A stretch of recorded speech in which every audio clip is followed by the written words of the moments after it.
Muy buenas noches a todas, todos, todes. Gracias por acompañarnos en una nueva actividad de las Jornadas de Cine Boliviano. Estamos en un segundo encuentro entre realizadores. Esta noche tenemos a Miguel Hilari, Franz Bautista, Juan Carlos Mamani y Alexandro Zarzuri, quienes van a compartir con ustedes, con el público que está aquí en la sala y también con los que nos están viendo a través del Facebook del Centro Cultural de España, sus ideas acerca del cine boliviano, la tradición, la afiliación, y a partir de sus experiencias, de sus películas, van a discutir sobre, por ejemplo, las fuentes en el documental contemporáneo en Bolivia, además de los modos de producción y sus transformaciones y la relación del público con la no ficción audiovisual, entre algunos de los temas que van a tocar esta noche. Voy a presentarlos a los 4 participantes que nos acompañan esta noche. Miguel Hilari es documentalista boliviano de origen aymara y alemán. Estudió cine en La Paz, Santiago de Chile y Barcelona. Sus películas retratan migraciones, procesos de urbanización y la relación de la historia con el presente. Han sido proyectadas y premiadas en festivales nacionales e internacionales. Ha trabajado en la producción de varias películas bolivianas y es docente del programa de cine de la Universidad Mayor de San Andrés. Entre sus trabajos están los cortometrajes Cerro Saturno y Bocamina y los largometrajes Compañía y El Corral y el Viento. Franz Bautista Quispe, realizador audiovisual, desarrolló estudios en la Escuela de Cine y Artes Audiovisuales y en el programa de cine de la Universidad Mayor de San Andrés. Además, realizó cursos de especialización en documental, producción, dirección y fotografía. Es codirector del documental Sencata, Memoria de una masacre, y entre sus otras producciones destacan Mamacota, El Pututu, Tierra y Territorio en el Pueblo Guaraní, Defensores de la Lengua, Mujeres del Agua. Es productor y director de la serie de reportajes Culturas Vivas. También nos acompaña esta noche Juan Carlos Mamani Huanca. Él es realizador audiovisual alteño, estudió Ciencias de la Comunicación y tiene una especialidad en cine documental. Es codirector del documental Sencata, Memoria de una masacre, y también realizó De pie, Historia de la Autonomía de la Universidad Pública del Alto, Huarmis, Corazón y Coraje, Sumaj Camaña, Experiencias del Vivir Bien, y Silala, Aguas de Dignidad. Fue productor de varios programas de televisión. Finalmente, también nos acompaña Alexandro Zarzuri Flores. Él es cineasta documentalista alteño, realizó estudios en cinematografía en la Escuela de Cine y Artes Audiovisuales, en la Escuela Andina Ucamau y en el programa de cine de la UNSA. Es codirector del documental Sencata, Memoria de una masacre. Y también realizó los documentales El Retorno de Tunupa, Aquí no hay vida y Aucapacha, entre otros. Realizó la serie de televisión documental Expreso Sur Bolivia con UNASUR, el Ministerio de Culturas y Bolivia TV. A los que nos han acompañado ayer, por ejemplo, en el encuentro entre Quiro Russo y Ori Patiño, saben un poco más del formato de esta charla. Previamente ellos han conversado, han intercambiado algunas ideas acerca de lo que quieren conversar y compartir con ustedes esta noche, y esta es una charla que busca ser espontánea, tanto de parte de ellos, que están aquí al frente, en el escenario, como también de parte de ustedes. Entonces siéntanse libres de participar, aquí la gente que está en el público y también la gente que nos está viendo a través del Facebook del Centro Cultural de España. Entonces, sin otra introducción, los dejo. Miguel, Franz, Alexandro y Juan Carlos. Bienvenidos y muchas gracias.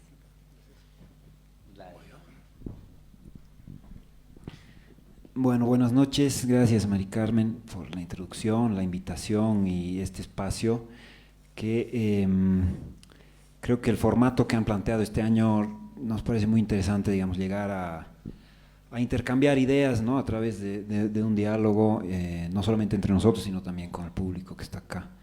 Entonces, como habías dicho, nosotros felices de que si en algún momento surge alguna inquietud, puedan interrumpirnos y, digamos, yo creo que eso va a enriquecer en realidad esta charla. Yo me había anotado como voluntario para empezar un poco aquí. Quisiera contarles que he visto el documental Sencata, Memoria de una masacre en el Festival Radical pasado.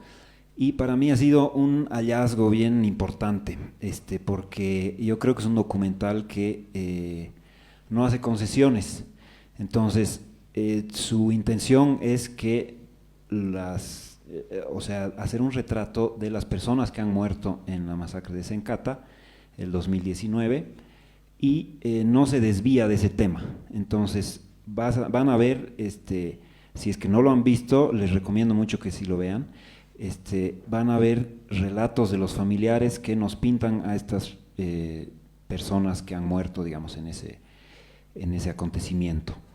Y dura 2 horas, porque la idea es que puedan hablar todas las personas que, digamos, se relacionan con estas víctimas, y de esa manera se pinte, digamos, un retrato de la persona que ha muerto.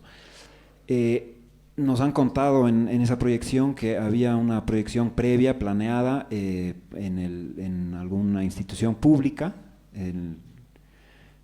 no sé si en un ministerio, ya no me acuerdo muy bien, y que les habían pedido a los realizadores que los recorten el documental a 1 hora, para que, digamos, los funcionarios lo puedan ver después de su tecito, digamos, ¿no? Y antes de irse a su casa. Y los realizadores se han negado porque la idea era que, o sea, dura 2 horas por ciertos motivos, ¿no? Entonces, en ese sentido, a mí me parecía que ya de entrada eso era una actitud importante, y una actitud que algunas veces yo extraño en el cine boliviano. No sé si quizás algunos estaban acá, habló Germán Monge hace un rato, y habló, digamos, de costos-beneficios y, digamos, de financiar tu película con product placement, y que poner marcas, digamos, en la película, y así pues agarrar una parte del financiamiento, y, digamos, sonaba muy ejecutivo y muy bien. Y realmente yo creo que funciona así. Si ves una tabla de Excel y dices, bueno, aquí me falta 50% de mi financiamiento, entonces pondré al qué tal, y ya mi tabla se ve un poco mejor. Ahora, si ves eso en una película, a mí personalmente se me eriza un poco la piel, y yo creo que en ese sentido este documental es algo, digamos, que a mí me parece importante en el panorama del cine boliviano. Entonces, quería arrancar por ahí y agradecerles por la película que han hecho, y preguntarles un poco sobre las condiciones en las que han producido el documental, y quizás a partir de ahí podemos tocar algunos temas más relacionados al documental en general, o al cine en general, o a Bolivia en general, o algo así. No sé quién quisiera comenzar. Totalmente, ¿no? Primero agradecer a Casa España. Y bueno, ¿no? Estamos en esta conversa justamente como que para contarles un poco de los detalles de lo que ha sido Sencata, Memoria de una Masacre, ¿no? Y bueno, el inicio del documental como tal nace a partir de un contexto de crisis política, social, ¿no? Hay violencia, y casualmente en este proceso de nosotros como comunicadores alternativos, realizadores audiovisuales, haciendo nuestro trabajo, nos encontramos con Juan Carlos Mamani, Alex Arzuri, mi persona, en varios momentos, tanto como de conflicto, como ya un año después, del 2020, en Todos Santos, ¿no? Y es ahí cuando cada uno estaba ya en un proceso gestando la idea del documental, porque sentíamos que algo no estaba bien, y algo no había estado bien en todo ese tiempo, ¿no? En 2019 la GIEH lo declaró como masacre, ¿no? Pero ¿cuáles serían las razones por las que un organismo internacional haya declarado como masacre? Entonces ahí había injusticia, había violencia, ¿no? Y casualmente, y esto no sé si es calmático o es que es la rueda del samsara, decimos, ¿no?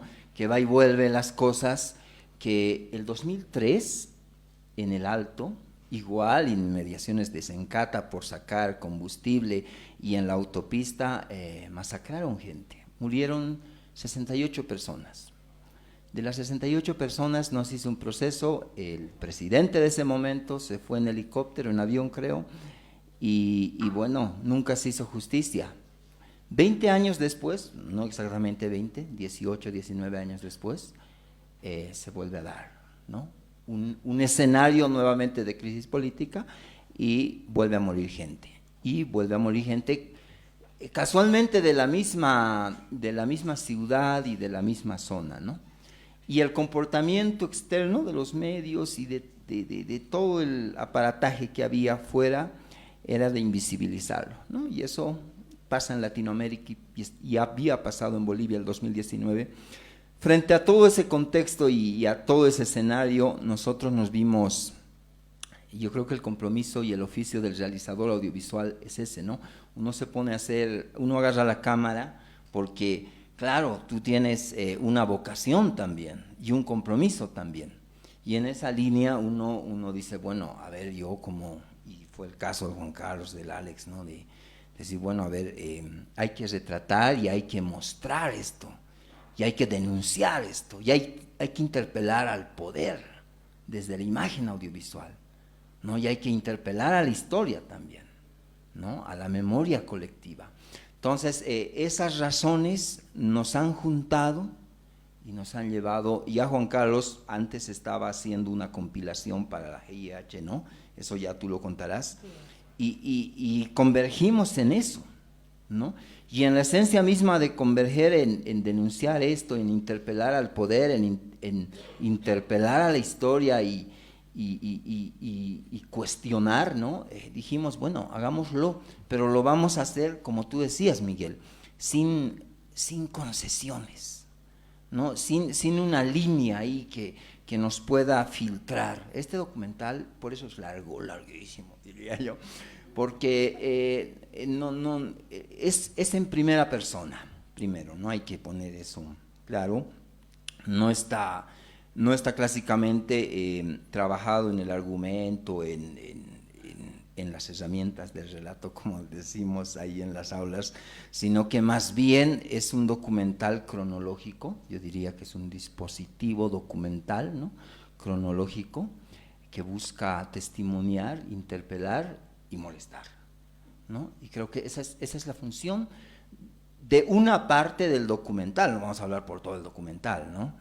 Pero esa es una parte del documental. Y en ese sentido ha nacido este trabajo. Pero han habido muchos elementos más que yo quisiera que Juan Carlos lo cuente, porque hay elementos que también nos han movilizado en el tema de, y más adelante hablaremos seguro de las imágenes que hemos usado y todo, ¿no ve? Juan Carlos, explícanos un poquito lo del 2019.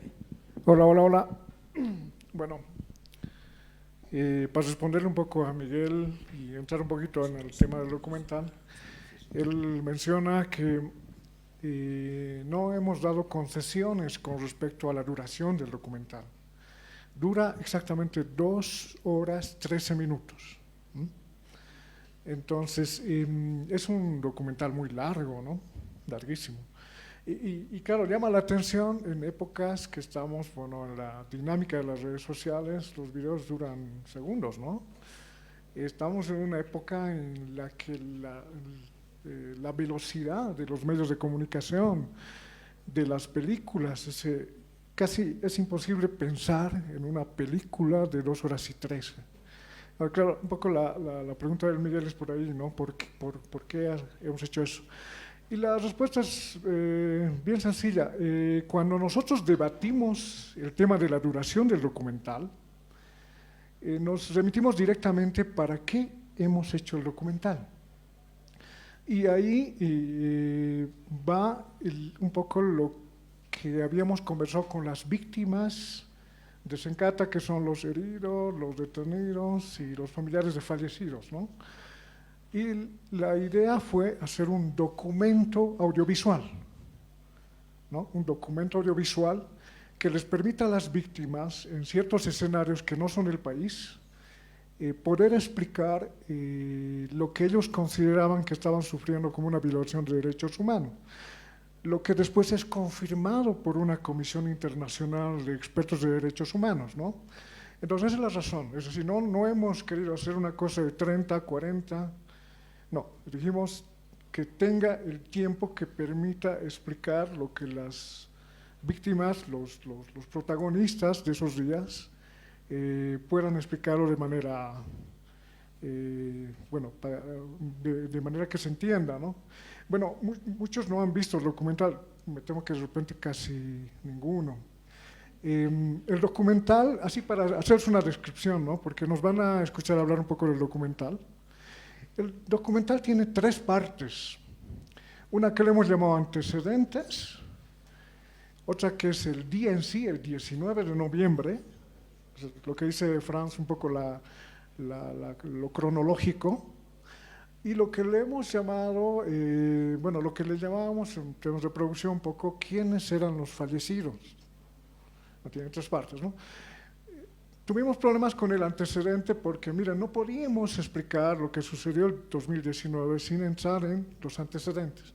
Y los antecedentes son terribles, ¿no? Es decir, estamos hablando de semanas, de movilizaciones, de un conflicto tremendo, de meses anteriores a, por ejemplo, el tema de la habilitación del Evo para la elección. Es decir, son varias cosas que había que explicar, pero no podíamos nosotros extendernos con un antecedente que durara 1 hora y media, digamos, ¿no?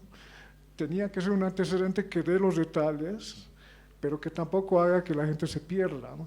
Y nos interesaba mucho el tema del 19, es decir, engranar un poco en la sensibilidad de la gente de ese día, las horas, ¿no? Una descripción, ¿no? Y bueno, después lo que también implicó algo muy complicado es hablar con las mamás, hermanas, esposas de los que habían fallecido. Eso fue muy complejo, de hecho en las asambleas de las víctimas, por si acaso existen 3 asociaciones de víctimas en Desencata. Uno son los detenidos, los heridos y los familiares de fallecidos. A los familiares de fallecidos les planteamos el documental y les pedimos que por favor lo piensen porque les hemos pedido que nos permitan entrar a los hogares, porque necesitábamos mostrar quiénes eran las personas que fallecieron. Por una razón bien importante, miren, en nuestro país la dinámica política siempre ha sido muy fuerte, muy llena de acontecimientos. Miren, la historia boliviana tiene muchas masacres que se han realizado. Y si ahorita consultamos a alguien, ¿qué le dice, por ejemplo, Felipe Cáceres, digamos? Es un nombre, es un número. Cuando sucedió la masacre de Sencata, los nombres de los fallecidos eran lo mismo para nosotros y para la sociedad. Solo nombres y solo cifras, 10 fallecidos. Entonces queríamos entrar un poco a saber quiénes eran, qué motivaciones tenían, cómo veían la vida. Una cosa muy tremenda, porque imagínense, es volverle a pedir a la mamá que nos hable de su hijo fallecido, con todos los problemas de producción, de grabación, de todo eso que implica, ¿no? Es decir, entonces cada fase ha tenido sus dificultades, pero bueno, un poquito describiéndoles eso, ¿no? No voy a acaparar todos los temas, simplemente decirles que se han dado ciertas condiciones para que nosotros podamos grabar ese documental, que por si acaso no tiene ningún analista político, ni sociológico, ni ningún representante político, ni ninguna autoridad de ningún partido, ni nada, ¿no? ¿Por qué lo hemos hecho así? Porque en el momento en que asumimos el montaje del documental, la polarización estaba muy extrema, ¿no? Es decir, había los buenos y los malos, o los malos o los buenos, dependiendo de una óptica, ¿no? Y para unos, los que Sencata eran masistas, pagados, que estaban dispuestos a explotar una planta de gas con un plan siniestro y que si hubieron muertos fueron los mismos que se mataron, ¿no? Porque bueno, habían grupos radicalizados. Ese era el discurso por un lado, ¿no? Y por el otro era el discurso, bueno, de que el pueblo resistió del alto, ¿no? Que a la orden de un líder, de un partido, con un afán político, ¿no?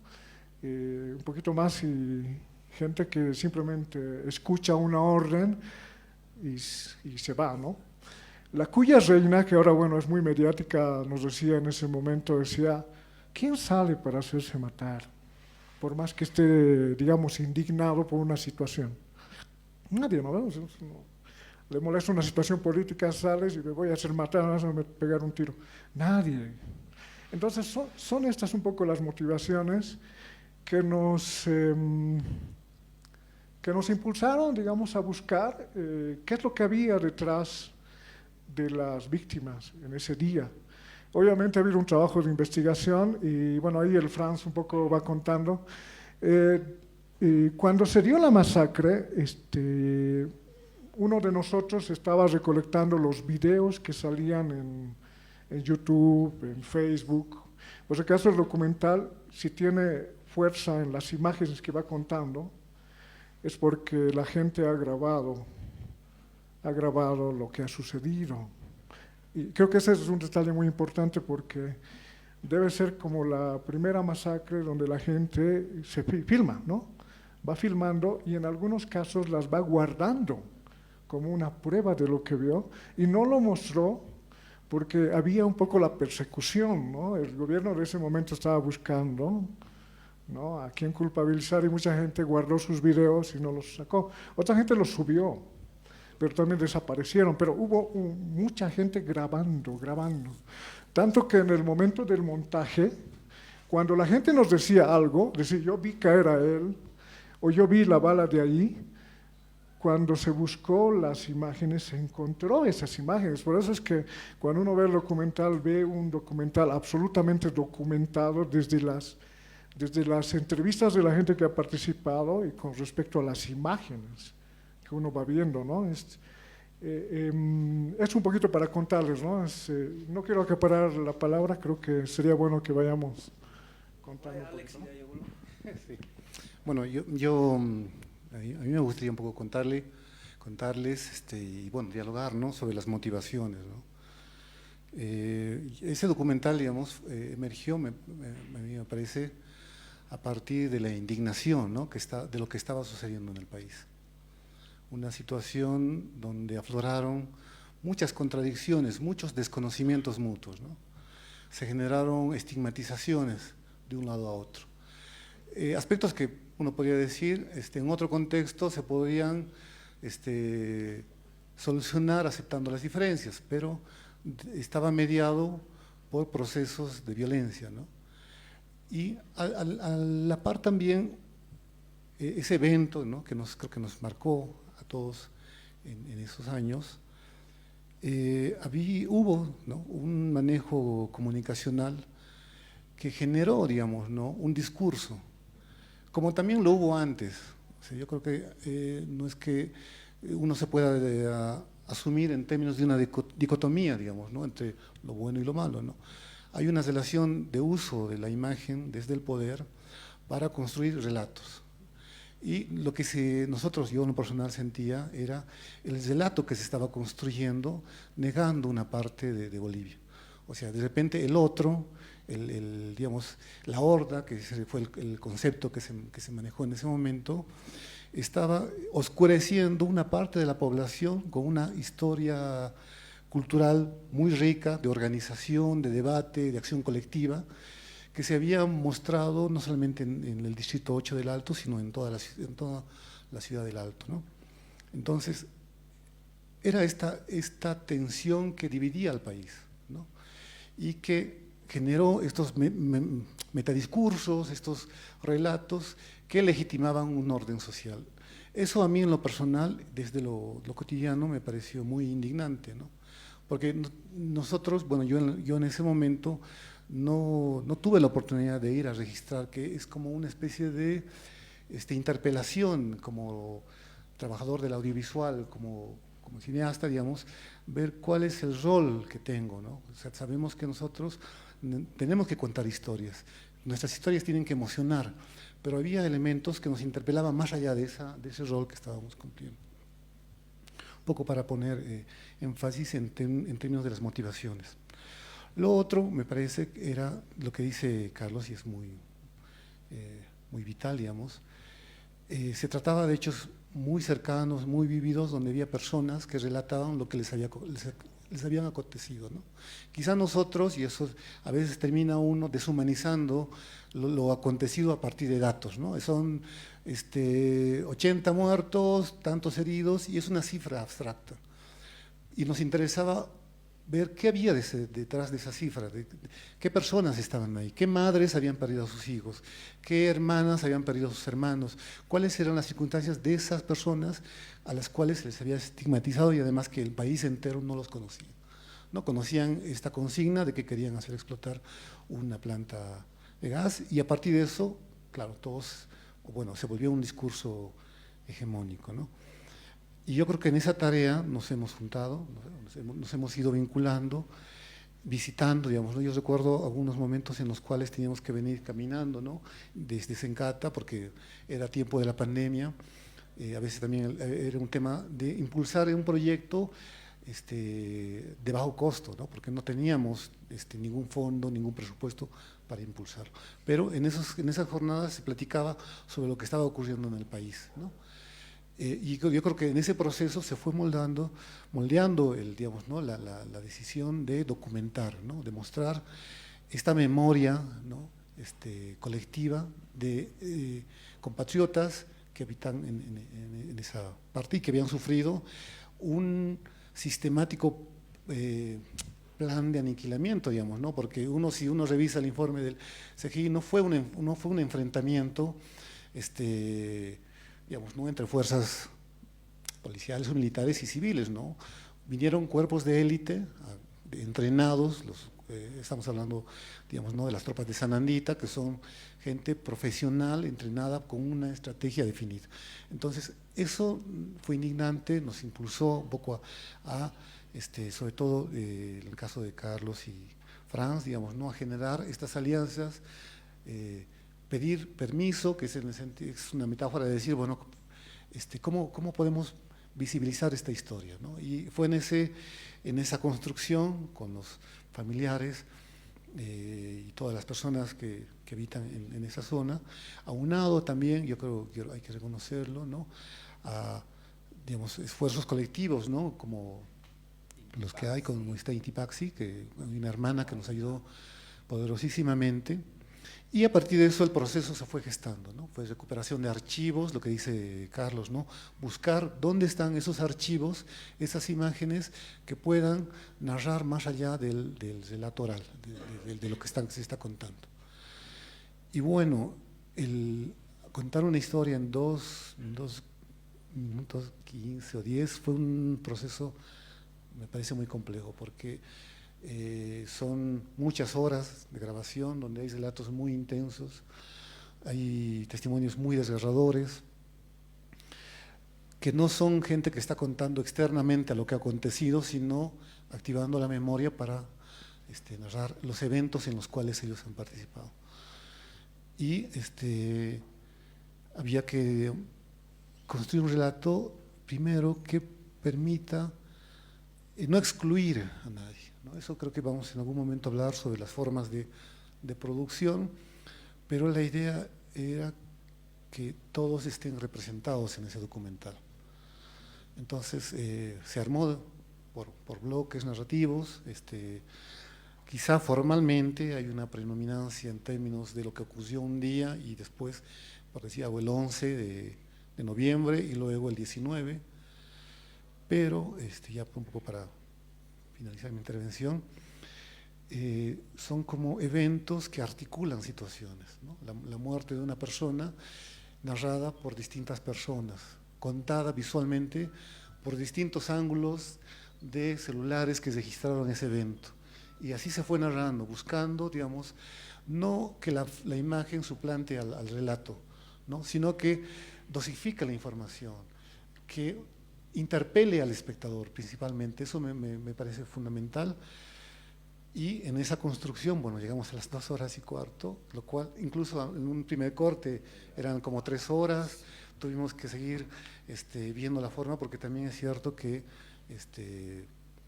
nos parecía también que en un público, digamos, no estamos acostumbrados a ver un producto audiovisual de esa duración. Perdón.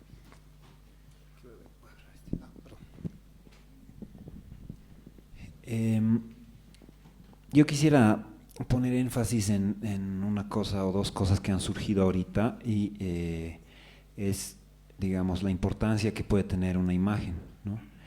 En el sentido que Juan Carlos decía que de todas las masacres de nuestra historia, probablemente esta es la primera que ha sido grabada por sus propios protagonistas.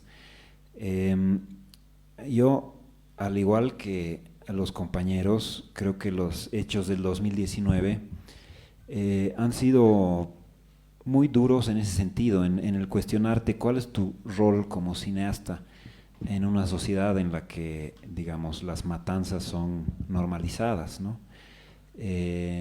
Y lo que yo he empezado a hacer es investigar un poco sobre las historias, ¿no? de otras masacres. Entonces, he investigado sobre una masacre en los 90s, que era la masacre de Navidad en Amaya Pampa, y lo que ha pasado allá es que no era, digamos, tan común que habían imágenes en todo lado. De hecho, el ejército ha trancado el ingreso a la prensa y había un fotógrafo que, José Luis Quintana se llama, que logró meterse a un auto de Juan del Granado que iba en una comisión parlamentaria.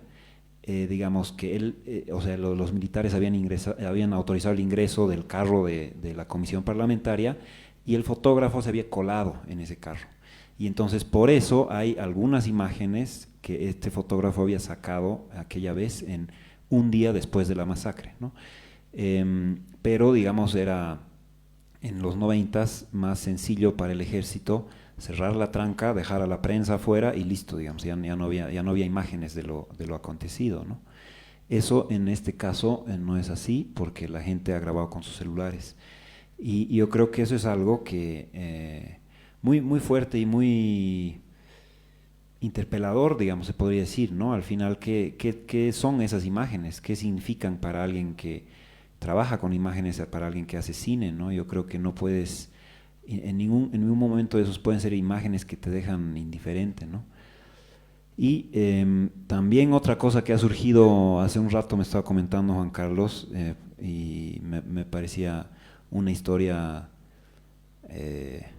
digamos, como para no creer, es que uno de las víctimas estaba queriendo ser militar, una de las víctimas de Sencata, como que se había preparado y año tras año postulaba para entrar, digamos, ¿no? al colegio militar y quería ser militar.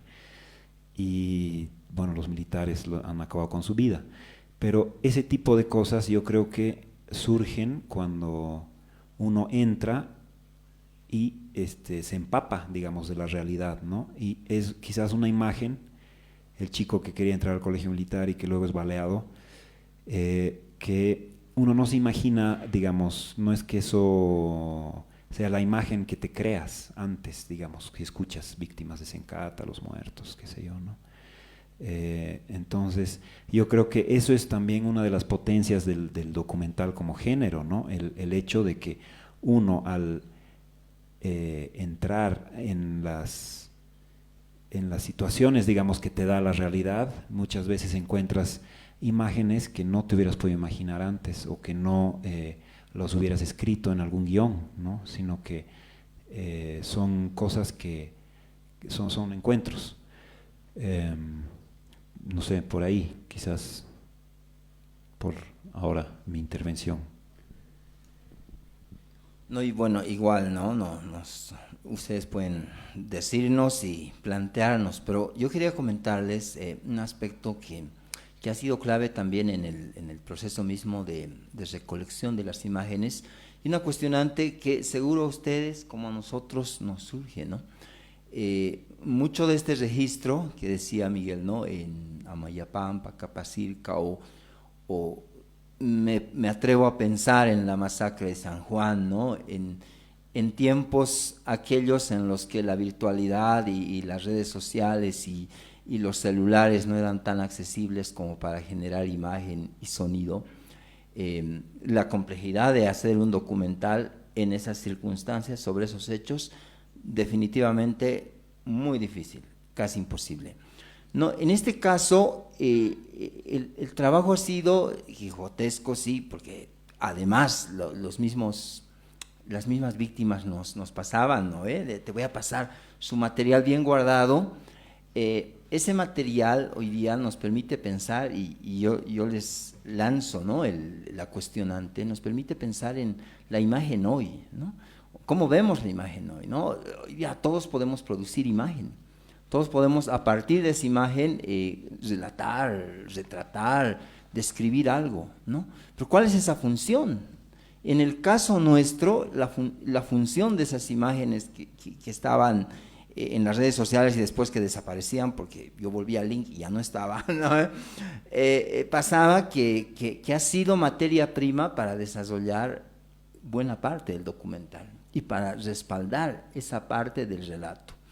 Ahí me surge, ¿no?, la premisa de pensar sobre la importancia que tiene hoy la imagen, que se genera desde la gente, desde la gente de la calle, ¿no? Porque ahora ya no es que el realizador audiovisual de oficio y nomás ya puede registrar estas narrativas. Hoy día la gente de a pie lo hace.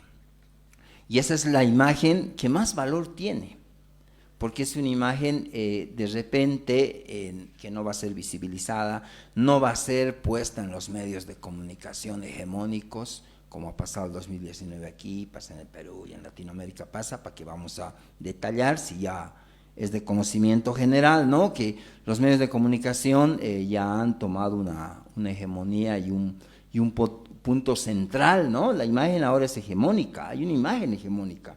Y hay otras imágenes, ¿no?, otros relatos y otras miradas que desde la gente están, ¿no? Y esas hoy día nos han permitido y nos han dado la posibilidad de hacer este documental. ¿Por qué? La pregunta sería, ¿por qué esa gente ha registrado ese momento tan duro? Hay unas imágenes donde allí está la gente, ¿para qué vamos a ir a lo crudo y describir cómo está? Pero está ahí, y la gente grababa en un contexto en el que ya los medios no le iban a dar bola, digamos, ¿no?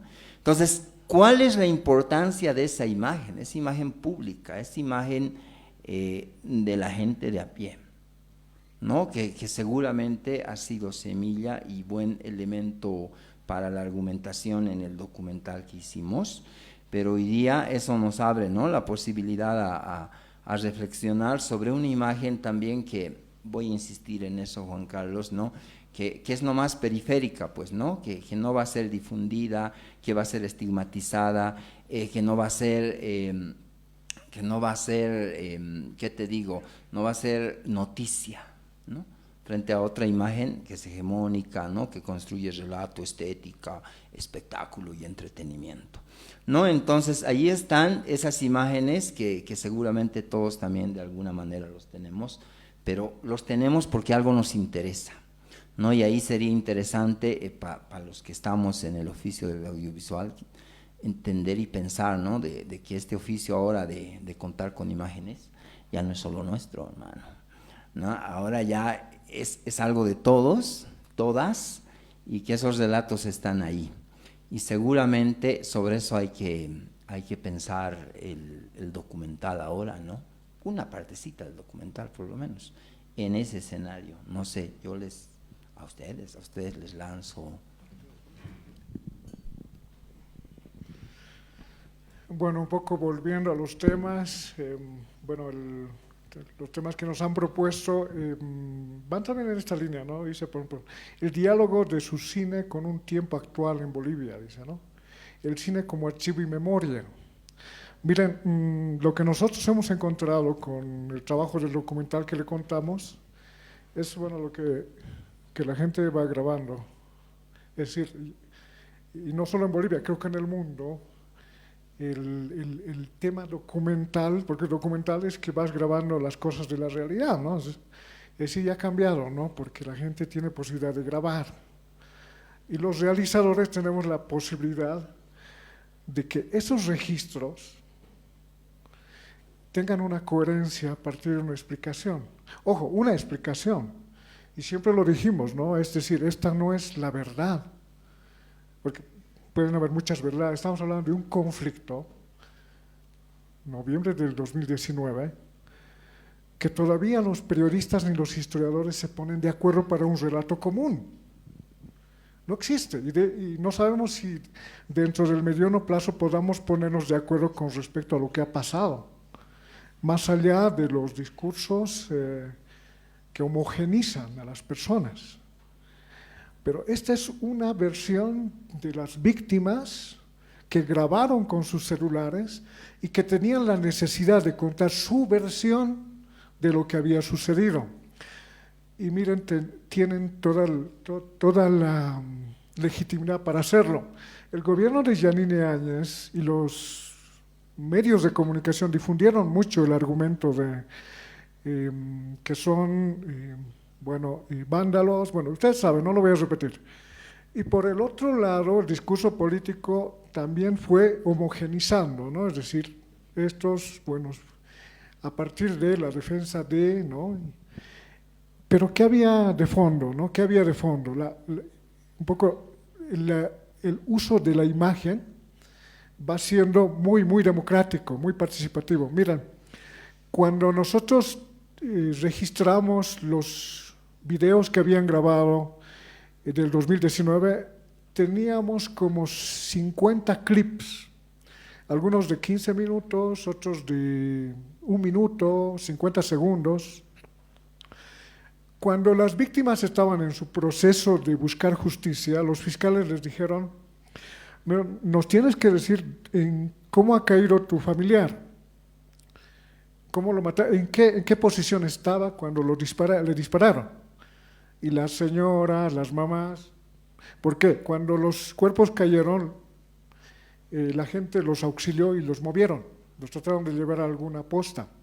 Entonces se había perdido la prueba que les permitiría a las víctimas, a los familiares, buscar justicia. Esos 50 clips que teníamos, que lo habían recolectado varios compañeros, sirvieron para que las mamás vayan buscando en esos clips de repente alguna toma que le diga que su hijo cayó en cierto momento. Imagínense la fuerza de la imagen para buscar justicia. Después terminamos el documental, 1 año y medio después, hicimos una exhibición con las víctimas, ¿no?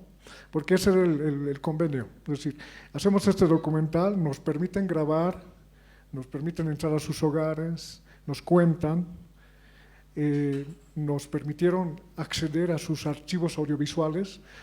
Ojo, estamos hablando de 2019, 2020, la gente tenía miedo. Si a alguien le encontraban con un video que había participado en Sencata, lo iban a meter preso adentro. Es decir, el grado de confianza para permitirnos acceder a esos materiales fue muy fuerte, ¿no?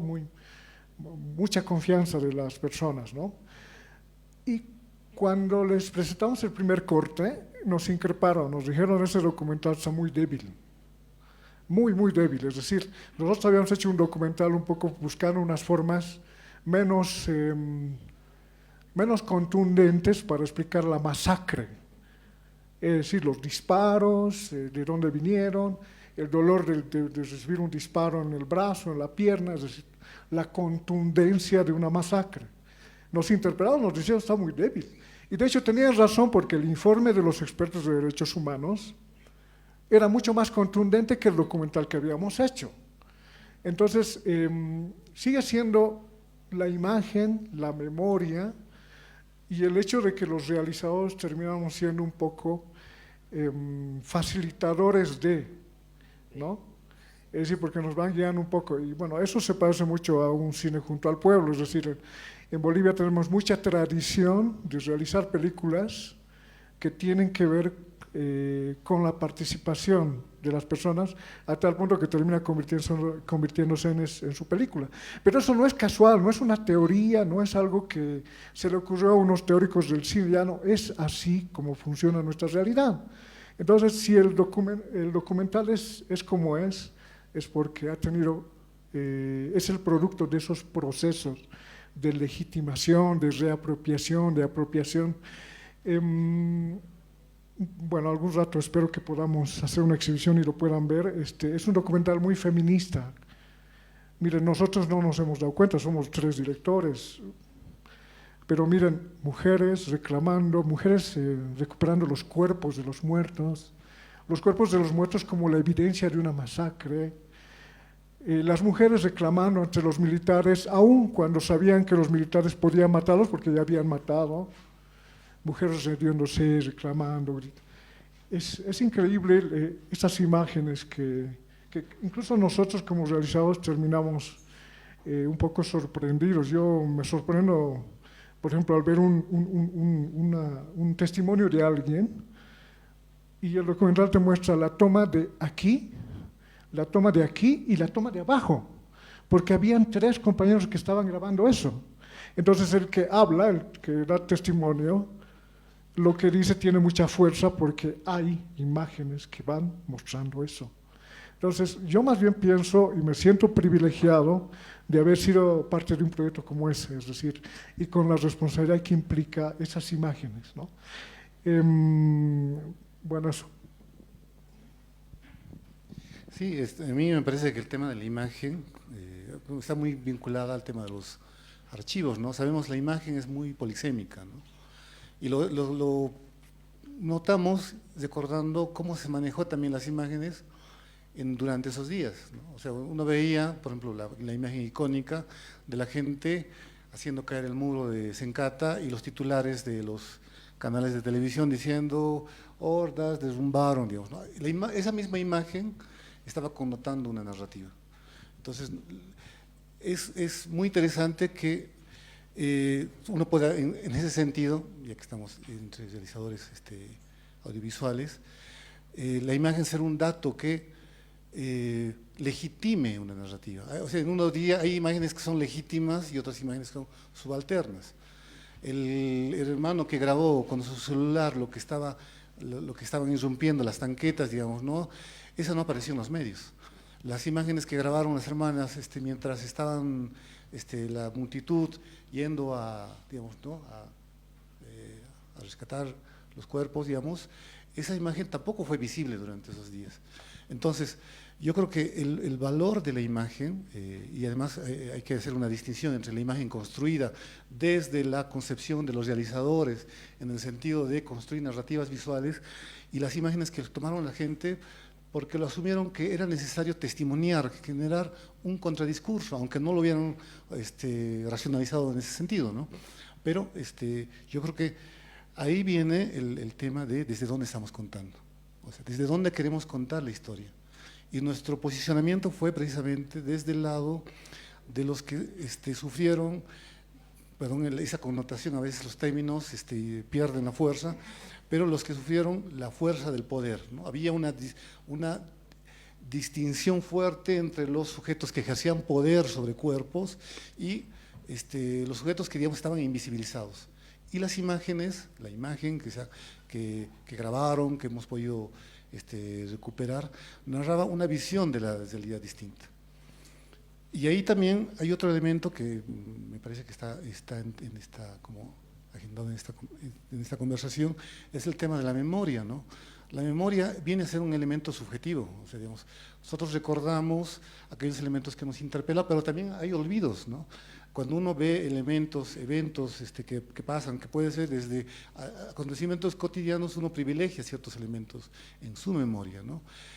En ese sentido, ha habido, me parece, una articulación muy rica entre lo que fue la memoria colectiva, testimonial, de los hermanos que viven en Sencata, con la fuerza de las imágenes, porque la imagen también está narrando la situación, digamos, lo acontecido.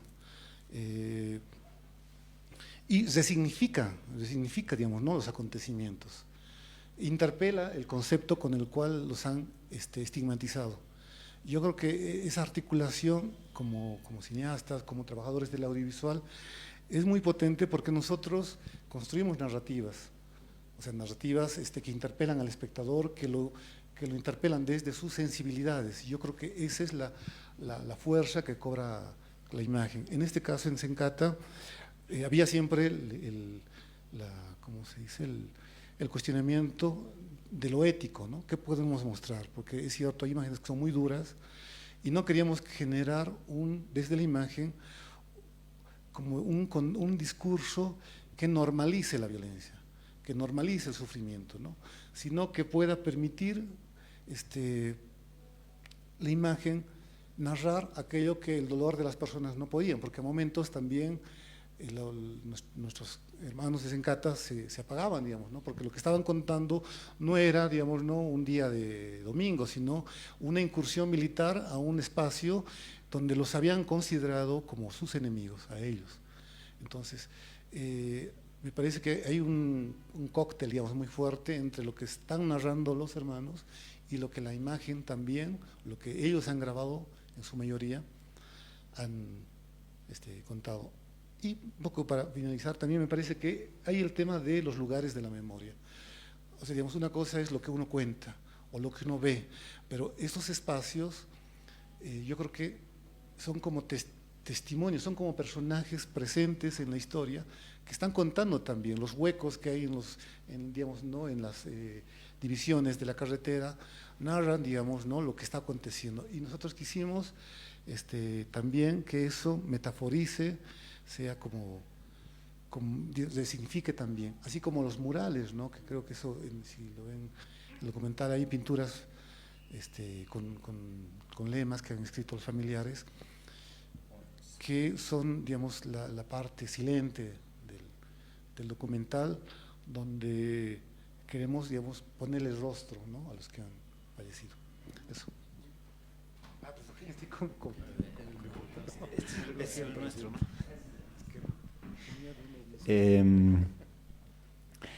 Quizás entrando un poco en un tema igual que mencionó Juan Carlos, ¿no? Sobre cómo se relaciona uno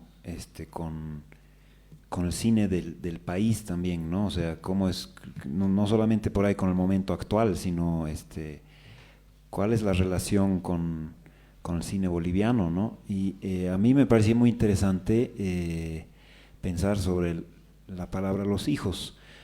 Ha habido en España hace unos 15 años atrás más o menos un colectivo de cineastas que se llamaba Los Hijos, eran 3 personas y hacían, bueno, documentales un poco más experimentales. No me interesaba tanto en realidad sus películas en sí, sino solamente el nombre, por qué han decidido ponerse Los Hijos. Y yo creo que es interesante porque ellos, digamos, se piensan como descendientes de alguien, descendientes de algo, digamos, ¿no? Es como reconocerse en una tradición que ha habido, digamos, antes, ¿no? Reconocerse como producto de cosas que han pasado antes, ¿no? En ese sentido, a mí me parece interesante que Juan Carlos haya mencionado el cine junto al pueblo, y quizás es de las últimas películas del cine boliviano, la que ustedes han hecho es la que más se relaciona justamente con San Ginés, con el Grupo Camao, en ese sentido, digamos, de reconstruir una masacre, que es algo que ha hecho San Ginés también, a partir de los protagonistas, ¿no? Yo creo que es algo que no se hace tan seguido en el cine boliviano. Yo creo que lo que se hace muy común es que uno diga, es la primera película de no sé qué, digamos, ¿no? Donde aparece no sé qué cosas, y como que siempre hay la necesidad de que somos los primeros en inventarnos no sé qué cosas, y al final yo creo que es bastante rico también entender que ha habido gente que ha transitado este camino antes que nosotros, y que hay cosas que, queramos o no, llevamos, ¿no? Eso es quizás el ser hijo de alguien, ¿no? Por el otro lado, también estaba pensando sobre la palabra hijo, y resulta que cuando yo, o sea, en las primeras veces que yo estaba en un rodaje un poco más grande de ficción, los técnicos con los que yo conversaba son técnicos que en este momento siguen activos, pero que ya se están retirando, ¿no? Y como siempre, como todos ustedes deben saber, la estratificación de nuestra sociedad se refleja en la forma en la que se organiza un rodaje normalmente. Entonces, los jefes de área van a ser, digamos, clase media alta, y los técnicos van a ser de clase popular. Entonces, los técnicos a los que yo me refiero, en los primeros rodajes en los que ellos han trabajado, que sería en los años 80, los jefes de área, ellos les decían hijo. hijo es una palabra que viene de la hacienda, ¿no? O sea, es la forma en la que el hacendado se dirige al pongo. Todavía sí le tiene cariño, digamos, ¿no?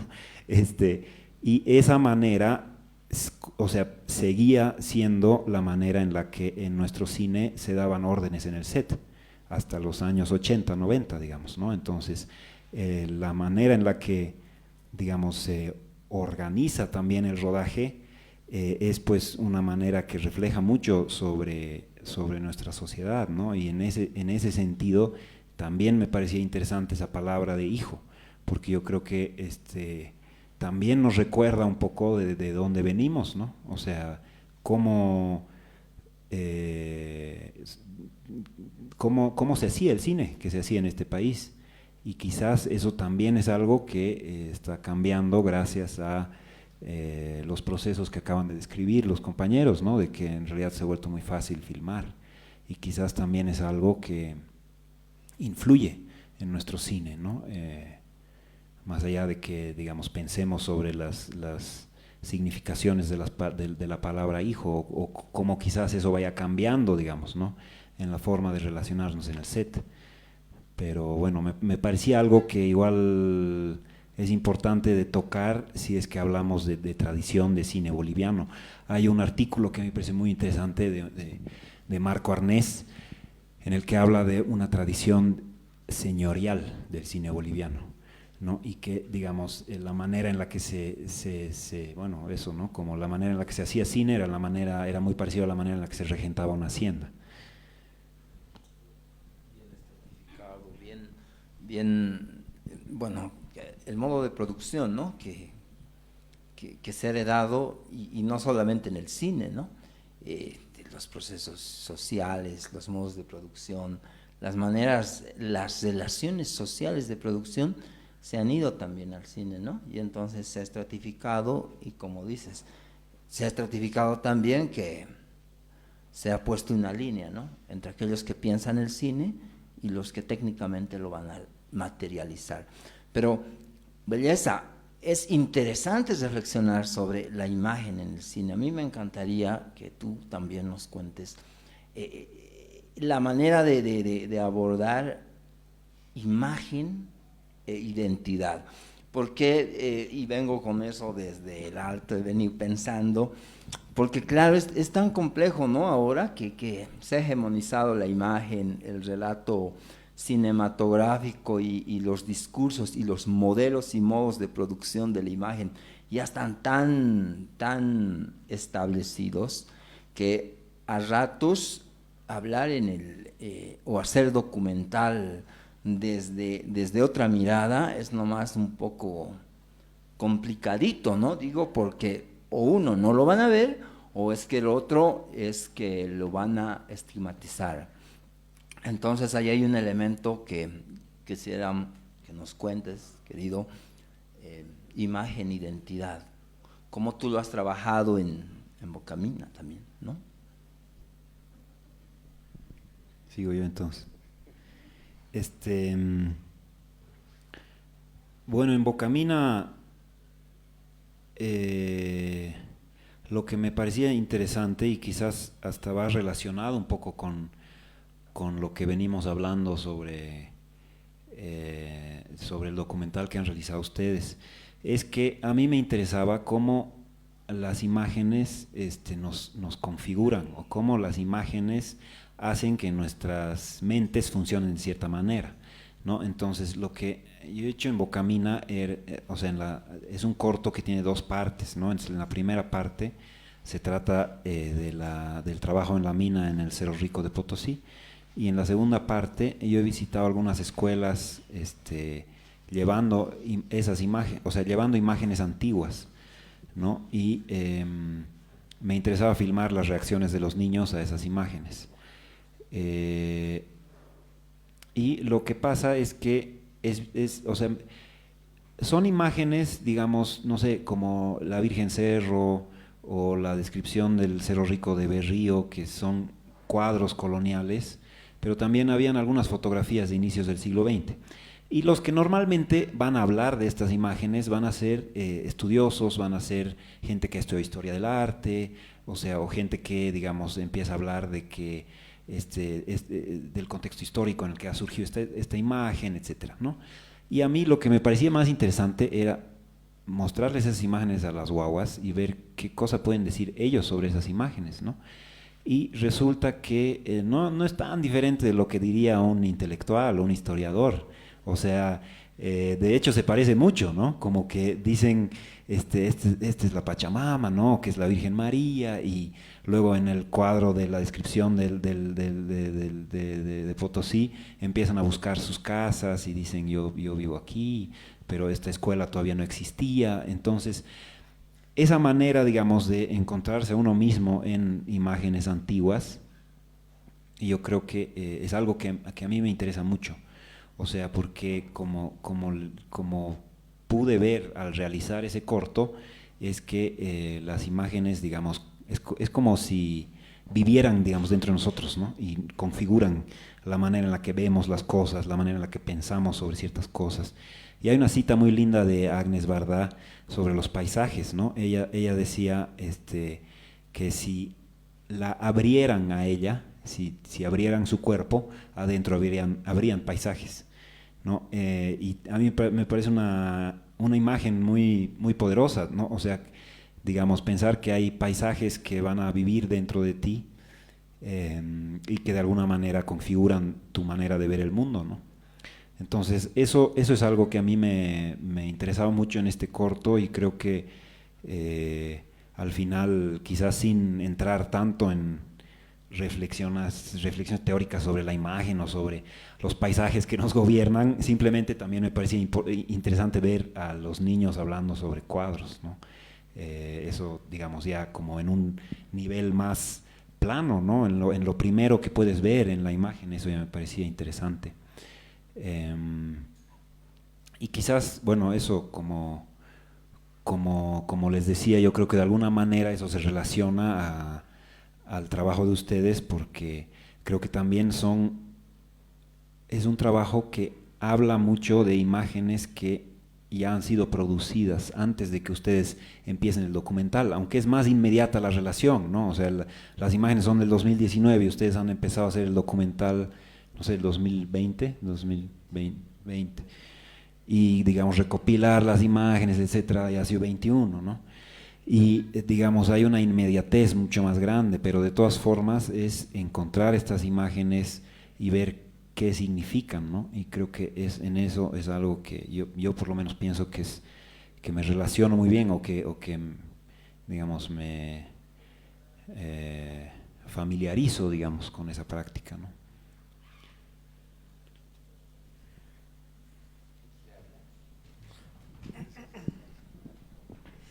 Bueno, yo lo que les plantearía es de repente entrar un poquito al otro tema que tiene que ver con el tema de distribución.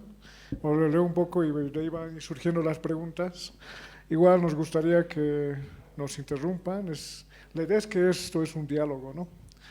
Y ahí podamos enriquecer nuestras miradas, nuestras preguntas sobre eso que todos los días estamos viviendo, ¿no? El audiovisual, el cine, es una sociedad marcada por lo visual, ¿no?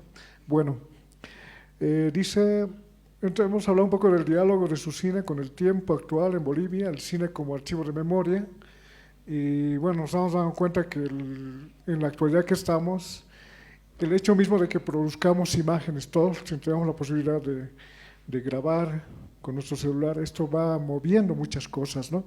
Bueno, sus películas y sus públicos, experiencias en el proceso de exhibición, la recepción de parte del público a nivel local, nacional, internacional, intereses del público en el cine documental. Ahí, bueno, para hacerme una autopregunta, digamos, ¿no? En el caso del Sencata, ha sido muy complicado el tema, justamente porque es Sencata, ¿no? Porque es el conflicto del 2019. Y si no lo podemos exhibir en canales, porque bueno, va a generar problemas. Comentarles que lo exhibimos en un festival y se exhibieron todas las películas menos la nuestra. Claro, porque es complejo, pues, ¿no? Es complejo. Lo hemos después de terminar el documental, nos hemos dado formas de organizarnos. Bueno, les contaré rápidamente. Nosotros somos parte de lo que en el Alto se llama la Red de Culturas Vivas. Es una red de organizaciones culturales donde está el Huaynatambo, está el Teatro Trono, hay varios grupos, hay varios grupos musicales, ¿no? Y esta red de cultura viva, en el primer aniversario de la masacre de Sencata, en pleno gobierno de Yanine Áñez, se dio modos para apoyar a las víctimas para hacer Todos Santos allá, y la conmemoración del 19, el 2020, un año después. Y el lugar donde trabajamos, la productora, que es Ivette, tiene un centro cultural justo frente al muro de Sencata, a una calle. Y este lugar se convirtió en el lugar de reuniones de las víctimas para conformarse como organizaciones, ¿no? Cuando terminamos el documental, dijimos, ¿y ahora qué hacemos? Hay que exhibirlo. Entonces nos organizamos entre nosotros y los compañeros, la Red de Cultura Viva, para hacer nuestras propias exhibiciones, ¿no? En centros, en el Huaynatambo, en varios lugares. Y tuvimos, bueno, la posibilidad de participar en algunos festivales. El documental ganó una mención de honor. Y después hemos participado del Festival de Cine Radical. Ahí la importancia de los festivales, compañeros, compañeras, importantísimo, ¿no? Y gracias al Festival de Cine Radical tuvimos la oportunidad de presentar el documental en la Cinemateca. Y nos armamos un pequeño equipo de comunicación y hemos ido difundiendo por las redes, invitando a la gente, ¿no? Como se darán cuenta, es un esfuerzo de distribución, de exhibición, muy doméstico, muy de esta red que les cuento, de los amigos, del Huaynatambo, del Teatro Trono, ¿no? Entonces hemos estado difundiendo de esa manera. Y uno de nuestros afanes ahora es participar de algunos festivales afuera, no con el afán de, digamos, este ego siempre, ¿no? del ser cineasta y todo eso, sino porque pensamos que el documental, si gana algunos reconocimientos afuera, va a tener la posibilidad de que cree expectativa y de que se pueda ver más, ¿no? Y dentro de algún tiempo más lo vamos a liberar para que se pueda ver. Entonces estamos en este proceso muy doméstico, muy de amigos, para buscar las maneras de que se exhiba, de que tenga el lugar que corresponde como un documento audiovisual de un momento en Bolivia. Y bueno, estamos un poquito en eso. Le pasaría un poco la palabra al Alex para que nos cuente un poquito esto. Sí, o sea, un poco retomando la pregunta que hacía Franz entre cine e identidad, ¿no? O sea, yo creo que lo estupendo, digamos, ¿no?, en la ciudad del Alto es una articulación de redes de distintos espacios culturales, ¿no? De hecho, fue de esa forma en la cual pudimos viabilizar el documental. Yo creo que si lo hacíamos entre los tres, digamos, ¿no?, asumiendo una tarea sin ningún nexo, digamos, ¿no?, con las organizaciones, hubiera sido muy difícil contar esta historia, ¿no? Y eso también le da otro tono, digamos, ¿no?, al documental, porque el documental, si bien se buscó exhibirlo en espacios televisivos, no se han cerrado las puertas, o el argumento que decía Hilary, ¿no?, que es cierto, que lo acortemos más en función a, digamos, ¿no?, a los públicos a los que estábamos dirigidos. Había una presentación, creo que en el auditorio de Correos, que tampoco tuvo mucha, digamos, ¿no?, publicidad, pero donde yo siento que sí ha habido una buena acogida ha sido en los espacios culturales, ¿no? De hecho, la primera presentación que se hizo del documental fue en Sencata, ¿no?, a modo de devolución de lo que se estaba narrando a los propios protagonistas de la historia. Y me parece que esa sí fue, por lo menos para mí, muy emotiva, ¿no?, porque lo que se decía, que se gatillaron nuevos recuerdos, hubo un sentimiento de dignificación de ellos, digamos, ¿no?, a pesar de los hechos que se estaban contando, ¿no? Y claro, las plataformas también, está el hecho de los festivales, que eso lo hemos siempre considerado en la perspectiva de posicionar el documental ante otros espacios. Pero creo que, digamos, el documental surgió de unas circunstancias, yo le podría decir comunitarias, y se está exhibiendo en esos espacios, ¿no? Hemos exhibido en Cochabamba, en espacios culturales que nos facilitaron algunos compañeros. De igual forma ahora lo están exhibiendo en la Argentina, pero también a nivel de redes, de espacios culturales, de asociaciones, digamos, ¿no? Podría decir algo de izquierda, pero esa es la forma en la cual se ha ido difundiendo. Hubo la presentación en la Cinemateca dentro del festival Radical, que entiendo que tuvo una buena acogida, pero siento que hay algunos productos audiovisuales que ya vienen con una caracterización bien definida, y está bien que lo tengan, ¿no? Porque no asumíamos que este documental pudiese ser exhibido, digamos, ¿no? Por la temática misma, quizá porque también no estamos con una ingenua visión de que podamos posicionarlo a nivel de la red de cines que hay en Bolivia, lo cual sería estupendo. Pero me parece que lo más valioso es que llegue a un público que se siente interpelado, ¿no? Hay que dosificar un poco más, digamos, ¿no? Los esfuerzos para exhibirlo más en otros espacios, pero bueno, estamos en eso. El documental creo que ha tenido una buena recepción. Y ahí, un poco para contarles también, hay la intención de exhibirlos igual a otros continentes, aprovechando, ¿no? Estas nuevas tecnologías que tenemos. La liberación del documental en algún momento también está prevista, ¿no? Y para complementar, y bueno, ¿no? Y la otra estrategia, que creo que no solamente para este documental es pertinente, sino para toda aquella producción audiovisual, documental, reportaje, documental de montaje, dispositivo documental y toda esa imagen audiovisual que está vinculada a la memoria, que está vinculado a la identidad, ¿no?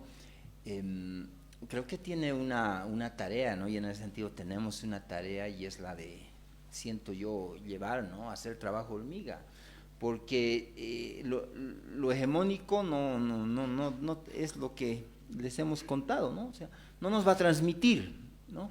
Entonces, como no nos va a transmitir, yo estaba pensando eso, ¿no? Y estamos pensando acá con los compas, nosotros vamos a llevar, pues, ¿no?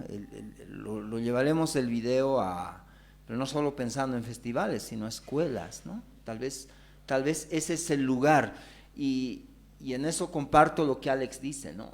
La aspiración tanto de este material fílmico no es que se va a ver en las salas de cine, sino que lo vea la gente de a pie, la gente misma que ha registrado, la gente que se empodere, ¿no? de esa reflexión y de esa crítica.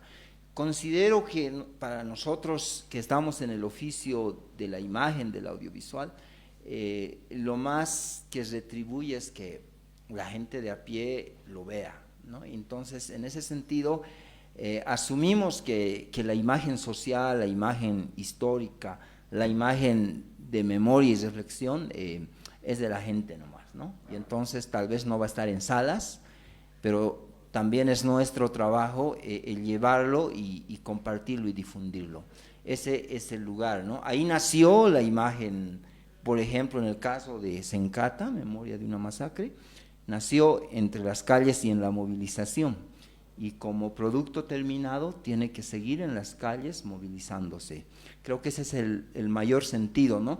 Y por lo otro, ¿no? Que las víctimas mismas lo tengan como un documento de prueba del hecho mismo que han sufrido de la violencia, y esto va acotando un poco, ¿no? Cuando les pedían las pruebas a las víctimas, venían ellos y nos pedían partes del documental, ¿no? Y se los dábamos, pues, porque es de ellos, ¿no? Entonces, bajo esa lógica, hay imágenes que van a nacer de lo colectivo y se van a quedar en lo colectivo. Creo que por ahí va la cosa, pienso, no sé. Yo quería, pensando en este tema, digamos, de cómo están distribuyendo su documental, yo había encontrado una cita de Comolli, que es teórico francés que ha escrito mucho sobre el cine documental en los años 70, y esta cita es de esos años, pero a mí me parece que no ha perdido nada de actualidad y bueno, la quería leer. ¿No? Dice: en nuestros días comenzamos a darnos cuenta que los poderes se ejercen a través de la fabricación, el control y la distribución de las informaciones mercancía y de los objetos audiovisuales. Ante el poderío conquistador de la industria del espectáculo, el cine, transformado en poder débil, en arte marginal, resiste a su manera, que es la de confiar en las ínfimas pero pacientes y obstinadas fuerzas de la mirada y la escucha. O sea, a mí me parecía que esta cita, que como les digo tiene 50 años, pero que me sigue pareciendo muy pertinente a nuestro contexto, también puede de alguna manera delinear una postura, ¿no? Frente a la realización o frente a la realización audiovisual principalmente. Entonces, entender que, digamos, las películas que nosotros hayamos hecho o vayamos a hacer posiblemente no compitan con Star Wars, pero que, digamos, hay en ese lugar que, digamos, tienen por ahí un lugar más pequeño, más marginal, hay una fuerza, ¿no? En la mirada y en la escucha. Es una obstinada fuerza, dice la cita, ¿no? Y eso es son palabras que a mí me gustan mucho porque yo creo que no todo puede ser espectáculo, no todo puede ser mercado, ¿no? Tiene que haber también otro lado del cine, ¿no? Y yo creo que al final lo que venimos hablando hoy día es quizás ese lado. Pero ahí, Miguel, es interesante también que nos cuentes, te voy preguntando, tú has tenido unas experiencias muy interesantes en exhibición, distribución, participación de las obras, de los documentales que has hecho en festivales. Contanos un poquito eso, que me imagino que es ese aprendizaje que hay que tenerlo también. ¿Por qué? Porque en Bolivia se ha producido como nosotros producimos, ¿no? Muy artesanalmente, muy con nuestros recursos, y de repente hay un poco de desconocimiento para acceder a otras maneras de distribución que creo que es importante que las conozcamos, ¿no? Es decir, hay que recurrir a todas las posibilidades.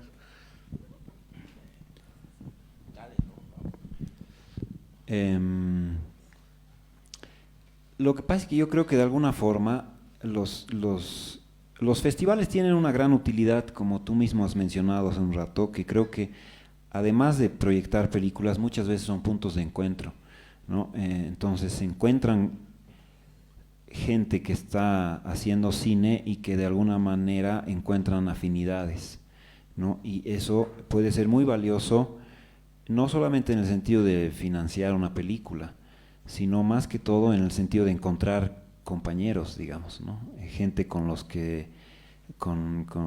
la que se pueda hablar de cine o hablar de un proyecto y, digamos, recibir comentarios.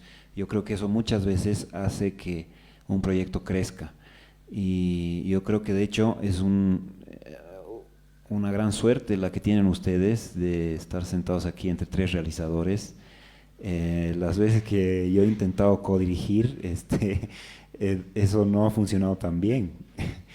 Tampoco han sido tantas veces, pero en general yo creo que eso es más que todo, porque yo, o sea, cuando yo he empezado con el proyecto del Corral y el Viento, que es el primer documental que yo he hecho, yo lo he mandado a muchos fondos y cosas, y de hecho he ido a dos, he ido a uno, o sea, cuando recién estaba empezando a filmarlo, ¿no? Cuando recién había escrito, digamos, una primera carpeta y así. Entonces he ido a un fondo en Argentina que se llama el Doc Buenos Aires, y donde había dos premios de plata, uno era 5.000 euros y el otro era 4.000 euros. Y yo obviamente quería ganar uno de esos dos fondos, ¿no? Porque, digamos, o sea, lo estaba haciendo con una cámara prestada, no tenía, digamos, tampoco un lugar para editar en ese momento. Entonces, era, digamos, más complejo pensar en que voy a hacer una película yo solo, digamos, ¿no? Y quería ganar ese dinero para por lo menos comprar equipos. Y no he ganado yo ese premio, no he ganado. Entonces, lo único, o sea, tampoco me puedo quejar, ¿no? Me han dado un premio que también era un poco obvio que me lo iban a dar porque yo era el más joven en esa ronda. Era una beca, un taller en la escuela de Cuba, ¿no? Y he ido a ese taller un año después y el taller no me parecía tan bueno, tampoco era de guión. Yo después me he arrepentido de haber elegido guión, que no es algo que me guste tanto, digamos, ¿no? Pero igual ha sido increíble, ¿no? Conocer la escuela de Cuba, otra gente que estaba estudiando allá en el curso regular. Creo que quizás más que, digamos, realmente a través de festivales o de laboratorios conseguir fondos, quizás por lo menos en mi caso ha sido la experiencia de poder compartir con otras personas, y eso quizás me ha hecho crecer también, ¿no? Pero sí, eso quisiera aclarar, como que no es que afuera hay un mundo de festivales que reparten mucha plata, no es tan así. O sea, de hecho, la mayoría de los festivales se parecen mucho a los festivales que conocemos de acá, que digamos van, digamos, unos cuantos gatos, digamos, ¿no? Los más interesados en el cine, y digamos, solo que en otros países, ¿no? Y que, digamos, hablan igual de cine documental y como que, o sea, creo que a veces se tiene una idea bastante glamurosa, digamos, de lo que es salir a festivales principalmente europeos, y luego llegas allá y te das cuenta que no es tan diferente, digamos, ¿no? Quizás, no sé.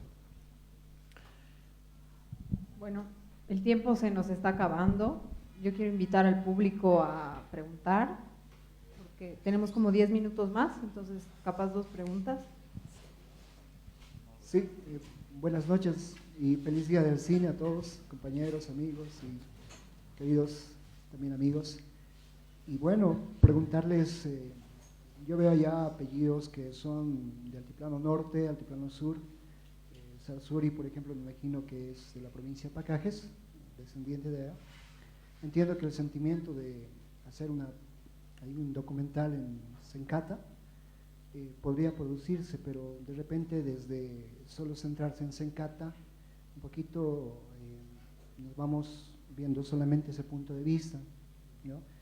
El conflicto también pasó en Puente Vela, pasó dentro del Plan 3000, un poquito más allá, si no recuerdo la zona donde está la Casa de Payaso, en Prados de Ventilla, Las Antenas, Amachuma, Julio, pero centrándonos en el distrito municipal 8 del Alto, que ahora va a ser un distrito número 15, son 14 distritos.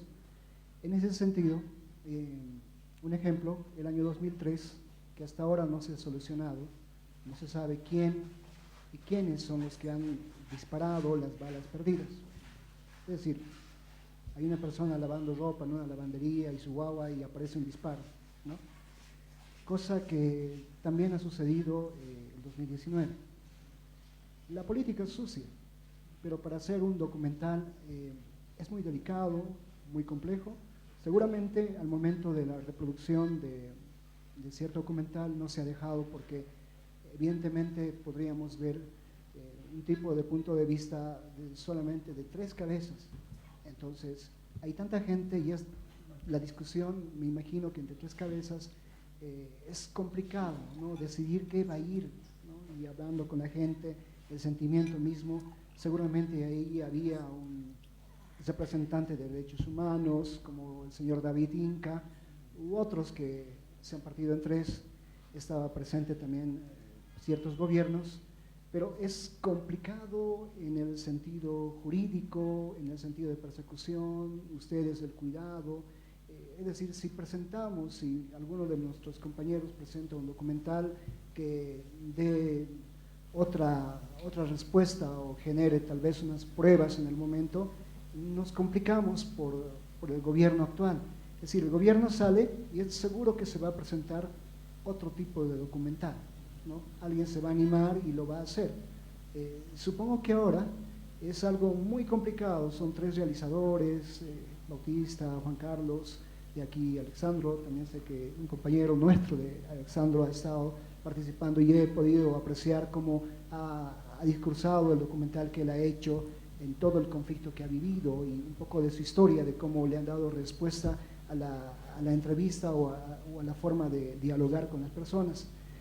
Pero es complicado cuando revisas imágenes y cuando el medio de comunicación, podría decirse en ese tiempo, ATV, por ejemplo, tenía otra mirada, tenía problemas, veías el Canal 7, es otra noticia, veías, cambiabas y tenías otro tipo de noticia, ¿no? Y cuando se revela algunas cuestiones de imagen, que seguramente que hay muchos archivos guardados dentro del aparato que se llama secreto militar. Habían dicho que estaban personas de Sanandita, había personas del CITE, muchos de fuerzas especiales. Sin embargo, al tener eso, sabemos también, y se sabe, es algo que se ha ido trabajando desde el año 2007, por ejemplo, que han habido nomás personas entrenando para ese tipo de momentos. No sé si resulta, si ustedes en algún momento han tenido el cuidado de tener algún tipo de información que es muy delicado, ¿no?, para el secreto militar mismo o secreto de Estado, y eso es lo que, como documentalistas, había un documentalista francés, argentino, que se cuidaba porque vivía con el Chapo, vivía con Osama Bin Laden, o recibía disparos o alguna situación hasta del celular. Supongo que sus celulares o alguna cuestión por inteligencia del Ministerio de Gobierno también ha sido afectado, porque están haciendo una investigación delicada, y eso también tenemos que saberlo nomás como documentalistas. Meterse a ese punto de vista es delicado, ¿no? No sé si han tenido ese momento. Muchas gracias. Es pertinente, ¿no?, la pregunta y la reflexión.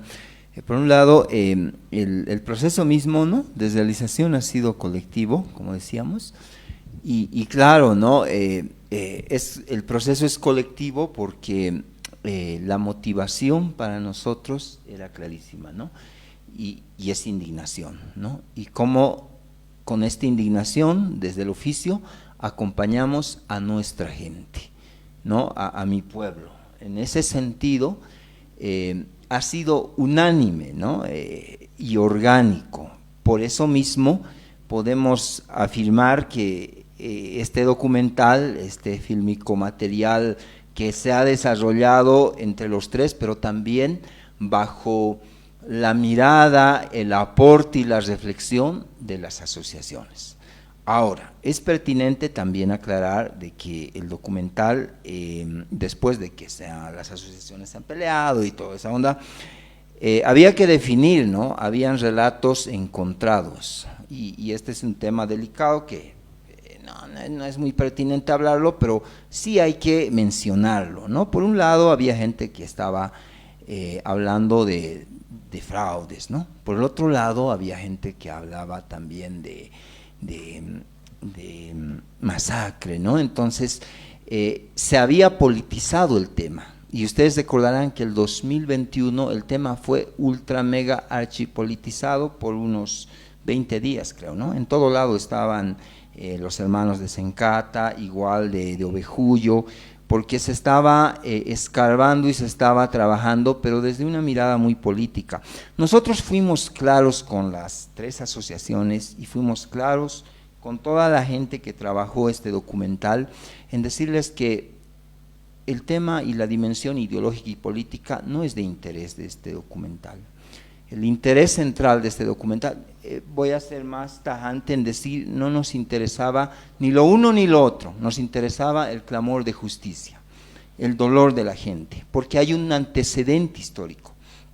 El 2003 habían masacrado, con todo respeto, pero fue así, hubo una masacre el 2003 en la ciudad del Alto y a la gente se encata, en Ventilla y todo pasó.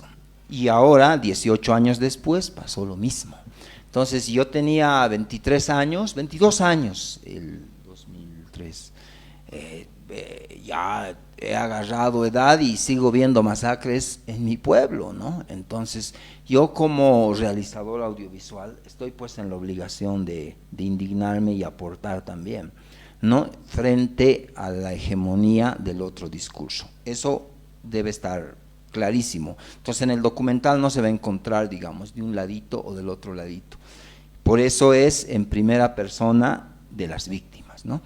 Ahora, respecto al acceso a materiales de archivo y material secreto, bueno, después del 2021, como se hurgó tanto el tema, tuvimos acceso, ¿no?, a los informes del ejército, de las Fuerzas Armadas, donde dicen que llevaron 12 fusiles de guerra, 8 pistolas de alto calibre, 24 lanzagranadas, y había armamento de guerra, y se menciona que habían 18 instructores de Sanandita, ¿no? Y en el documental se va a ver que hay también, no vamos a mencionar medios, porque eso no hemos venido a eso, ¿no? Véanlo y cuando lo vamos a liberar y todo, pero se comparte mucho porque se cuenta algo y se ve a sus instructores y hay el disparo en todo. Entonces sí tuvimos acceso a ese material y sí también hemos tenido acceso a animar un mapa de la planta donde se ve todo el gráfico, ¿no?, y que todo era un relato nomás, pero sí hubo eso. No vamos a decir que nos perseguían, pero que sí nos hemos cuidado, ¿no?, porque era un tema muy delicado también, ¿no? Eso fue, no sé qué quieren complementar con eso. Sí, un poco acotaré en función de la pregunta que tienes. Bueno, hubieron varias etapas, ¿no?, y mucho de la narrativa aún no estaba legitimada con el discurso de la CIDH, ¿no? O sea, digamos, el informe apareció posterior, casi cuando ya teníamos la estructura desarrollada, y muchas de las cosas que contaban, de lo que narraban los hermanos, aún, digamos, en ese momento estaba todavía puesta en tela de juicio, ¿no? Los informes que plantea Franz digamos, ¿no?, del Comando del Ejército, ya eran documentos públicos en ese momento.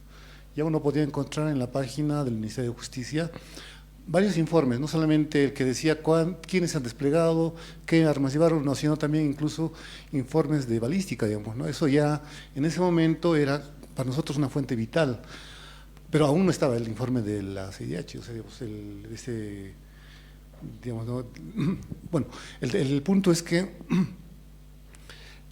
aún así no nos importó todavía esa parte hasta que encontramos otros archivos que lo hacía mucho más público. Por ejemplo, está en el documental el discurso que da el ministro de esa época, creo que era de gobierno, explicitando, digamos, ¿no?, y dando méritos a los de Sanandita por lo que había acontecido en Sencato. O sea, ya no era nosotros, digamos, forzando o queriendo colocar una verdad, sino que explícitamente ya lo habían mencionado y había sus propios informes de ellos, y lo que hicimos fue contrastar, ¿no?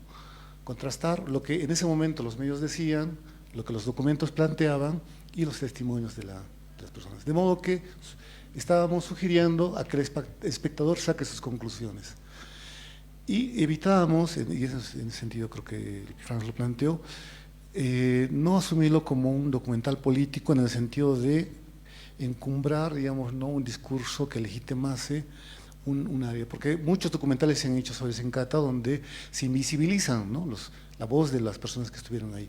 Es, digamos, la figura de Evo o la figura de tal persona que está, y los demás son los combatientes que han defendido la democracia. En el fondo no era eso, en el fondo eran personas que tuvieron que enfrentarse a una situación que ellos no la habían buscado, y que tuvieron que, en muchos casos, digamos, salvar la vida, porque en la mayor parte de las historias fueron muertos, no porque están buscando el enfrentamiento. Entonces, el valor de los documentos, de los archivos, digamos, fue vital en ese sentido, y creo que en ese momento, no sé, bueno, tal vez fue mucha osadía nuestra, no estuvimos pensando si, digamos, había grupos que se puede perseguir, no. En el fondo, digamos, lo que nos interesaba era la indignación que tuvimos en ese momento, traducirla en narrativas que interpelen a la población, porque en el fondo era cuestionar ese discurso que estaba negando al otro, que estaba estigmatizando al otro, ¿no? Porque eso también mucha gente lo hemos,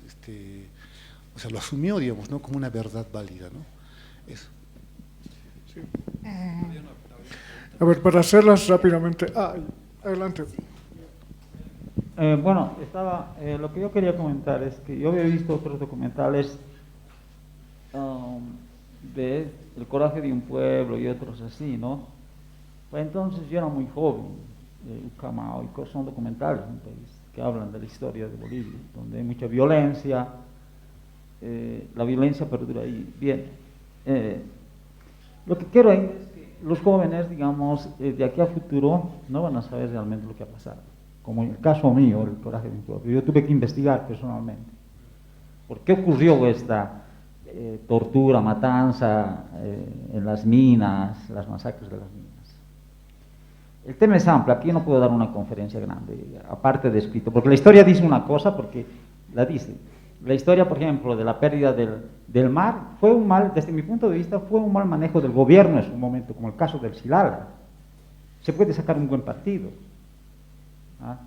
Pero no, el momento es, se pierde, esa generación antes salió a marchar sin ver su cola. Es como yo, salir a marchar a que todo se reine la paz, sin ver mis hijos dónde van a ir a trabajar, dónde van a ir mi hermano menor, mi hija, dónde va a ir a trabajar. Gracias a esos problemas políticos, mucha gente se fue a Brasil, y ustedes pueden ir, hay bolivianos que han trabajado de albañiles, el trabajo no denigra a nadie. Yo tengo amigos que ya son costureros en Argentina, hay muchos bolivianos. Son consecuencias de esas cosas que se han dado. Bien, ¿a dónde quiero ir con esto? Que digamos un documental, pienso que se debe dar en global. Como usted dijo, hay un antecedente, pero inconsecuente, ¿entiende? Y eso va a haber siempre en la historia. Ahora, ¿qué pasa? Hay documentales que son netamente políticos, busco un interés, o sea, yo busco mi interés, voy a dar de este lado. Pero bien sería un documental que fuera neutral, para que yo saque mis conclusiones y para que las futuras generaciones piensen que no se debe repetir esto. No nadie quiere en un país que se peleen, que corra sangre. Entonces, a partir de ahí, yo pienso que hacer un documental es mucha responsabilidad. Pienso, nadie lo va a hacer perfecto, plenamente, estoy de acuerdo. Mejor yo les felicito a ustedes de que traten de llevar estos documentales para que podamos nosotros analizar, ver en futuro, que los que nos siguen no puedan solucionar de otra manera. Entonces, a partir de eso, mi pregunta va, ¿cómo lo ven? ¿O es mucha exigencia lo que pido, o es que el tema es, digamos, que siempre va a ser como un ensayo los documentales? Gracias, nada más.